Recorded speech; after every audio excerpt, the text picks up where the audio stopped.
ನಗರದಲ್ಲಿ ಇಂದು ಭ್ರಷ್ಟಾಚಾರ ವಿರೋಧಿ ಹೋರಾಟ ವಿಭಿನ್ನ ರೀತಿಯಲ್ಲಿ ಗಮನ ಸೆಳೆಯಿತು. ಕನ್ನಡ ಚಳವಳಿ ಪಕ್ಷದ ನಾಯಕ ವಾಟಾಳ್ ನಾಗರಾಜ್ ನೇತೃತ್ವದಲ್ಲಿ ನಡೆದ ಪ್ರತಿಭಟನೆಯಲ್ಲಿ ಸರ್ಕಾರಗಳ ವಿರುದ್ಧ ತೀವ್ರ ಆಕ್ರೋಶ ವ್ಯಕ್ತವಾಯಿತು. ಆ ಕುರಿತು ಒಂದು ವರದಿ ಇಲ್ಲಿದೆ ನೋಡಿ.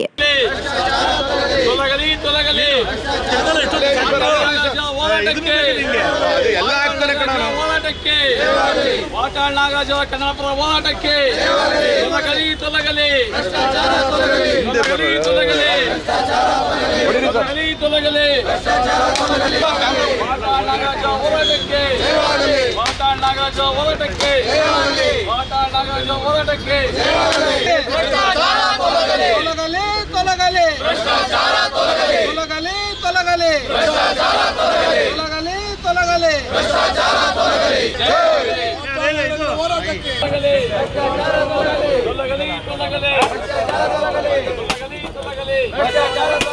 ಹೌದು, ಮೈಸೂರಿನಲ್ಲಿ ಕನ್ನಡ ಸೇನೆ ಹಾಗೂ ಕನ್ನಡ ಪರ ಸಂಘಟನೆಗಳ ಕಾರ್ಯಕರ್ತರೊಂದಿಗೆ ಸೇರಿ ಪ್ರತಿಭಟನೆ ನಡೆಸಿದ ವಾಟಾಳ್ ನಾಗರಾಜ್ ರಾಜ್ಯ ಸರ್ಕಾರಗಳ ವಿರುದ್ಧ ವಾಗ್ದಾಳಿ ನಡೆಸಿದರು.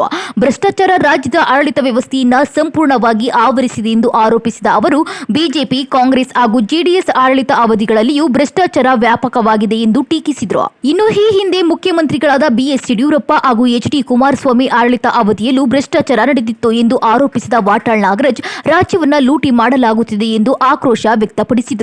ಭ್ರಷ್ಟಾಚಾರದ ಪರಿಣಾಮ ಸಾಮಾನ್ಯ ಜನರು ಸಂಕಷ್ಟಕ್ಕೆ ಸಿಲುಕುತ್ತಿದ್ದಾರೆ ಎಂದು ಹೇಳಿದ ಅವರು ಭ್ರಷ್ಟಾಚಾರ ನಿಯಂತ್ರಣಕ್ಕೆ ಕಠಿಣ ಕ್ರಮ ಜಾರಿಗೆ ತರಬೇಕೆಂದು ಒತ್ತಾಯಿಸಿದರು. ಇನ್ನು ಈ ಪ್ರತಿಭಟನೆಯ ವೇಳೆ ಕನ್ನಡ ಪರ ಸಂಘಟನೆಗಳ ಕಾರ್ಯಕರ್ತರು ಸರ್ಕಾರದ ವಿರುದ್ಧ ಘೋಷಣೆ ಕೂಗಿ ಆಕ್ರೋಶ ಹೊರಹಾಕಿದರು.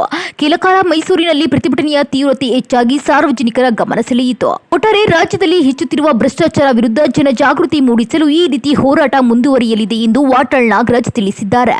ಒಂದು ಬಹಳ ಗಂಭೀರವಾದಂಥ ಚಿಂತನೆಗಳು. ಲಂಚದ ಬಗ್ಗೆ ಯಾರು ಮಾತಾಡ್ತಾ ಇಲ್ಲ. ಇಡೀ ರಾಜ್ಯದಲ್ಲಿ, ದೇಶದಲ್ಲಿ ಎಲ್ಲೆಲ್ಲೂ ಲಂಚ. ಕುಂತ್ರ ಲಂಚ, ನಿಂತರ ಲಂಚ, ಎದ್ರ ಲಂಚ, ಮಲ್ಗದ್ರ ಲಂಚ ಲಂಚ ಲಂಚ ಲಂಚ. ಯಾರು ಶಾಸಕರು ಲಂಚ, MLA ಲಂಚ, ವಿಧಾನ ಪರಿಷತ್ ಲಂಚ, ಎಲ್ಲಿ ಕಾಲಿಟ್ಟರು ಲಂಚವೇ. ಪೊಲೀಸ್ ಸ್ಟೇಷನ್ನು ಲಂಚ, ಲಾಯರು ಲಂಚ, ಎಲ್ಲ ಲಂಚವೇ. ಮತ್ತು ಗತಿಯನ್ನು ಮುಂದೆ ಸಾಮಾನ್ಯ ಜನ ಕಣ್ಣೀರಿಡ್ತಾ ಇದ್ದಾರೆ. ಒಂದು ತುತ್ತು ಅನ್ನಕ್ಕಾಗಿ ಕಣ್ಣೀರಿಡ್ತಿದ್ದಾರೆ. ಈ ದೇಶಕ್ಕೆ ಮಹಾತ್ಮ ಗಾಂಧೀಜಿಯವರು ಸ್ವಾತಂತ್ರ್ಯವನ್ನು ತಂದು ಬಹಳ ದಿನ ಬಹಳ ಪ್ರಾಮಾಣಿಕವಾಗಿ ಪಾರ್ಲಿಮೆಂಟಿನ ನಡ್ಕೊಂಡು ಬರ್ತಾ ಇತ್ತು. ಮೊದಲನೇ ಪಾರ್ಲಿಮೆಂಟಿನ ಪ್ರಧಾನಮಂತ್ರಿ ಜವಾಹರ್ಲಾಲ್ ನೆಹರೂರವರು, ಉಪ ಪ್ರಧಾನಿ ವಲ್ಲಭಾಯ್ ಪಟೇಲ್, ಈ ಥರ ಅನೇಕರು ಆವತ್ತಿನ ಪಾರ್ಲಿಮೆಂಟು, ಆವತ್ತಿನ ಶಾಸನಸಭೆಗಳು ಎಲ್ಲವೂ ಬಹಳ ಗಂಭೀರ. ಇಲ್ಲೇ ನಮ್ಮ ಸುಮ್ಮನೆ ಮೈಸೂರು ಜಿಲ್ಲೆ ತಗೊಳ್ಳಿ, ಎಂತೆಂಥವರಿದ್ದರು. ಎಚ್ ಎಂ ಚನ್ನಬಸಪ್ಪ, ಸಾವುಕಾರ Chennaiah, K Puttaswamy, DM Siddaiah, MS Gurupada Swamy, Rajashekara Murthy, ಏನು ಎಂತೆಂಥ Rachaiah, Dasappa, N Rachaiah, B Rachaiah, K Puttaswamy, ಎಂತೆಂಥ ಮಹನೀಯರುಗಳಿದ್ರು. ಎಲ್ಲೋದ್ರು ಅವರೆಲ್ಲ? ಏನಾಯಿತು? ಗುರುಪಾದ ಸ್ವಾಮಿ ಎಂಥ ದೊಡ್ಡ ಮನುಷ್ಯರು, MS ಗುರುಪಾದ ಸ್ವಾಮಿ. ರಾಜಶೇಖರ ಮೂರ್ತಿ ಆಯವ್ಯಯದಲ್ಲಿ ಮಹಾಪಂಡಿತ, ಅದ್ಭುತ. ತುಳಸಿ ಅವರು ದೊಡ್ಡ ಮನುಷ್ಯರೇ.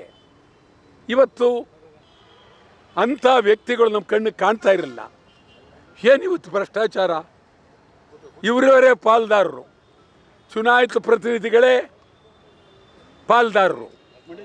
ಈಗ ಶಾಸಕರುಗಳು ಅವ್ರಿಗೆ ಸರಿಯಾಗಿ ವ್ಯವಸ್ಥಿತವಾಗಿ ಹಂಚಿಕೆ ಕೊಟ್ಟರೆ ಕೆಲಸ ಮಾಡ್ಬೋದು, ಇದರಿಲ್ಲ.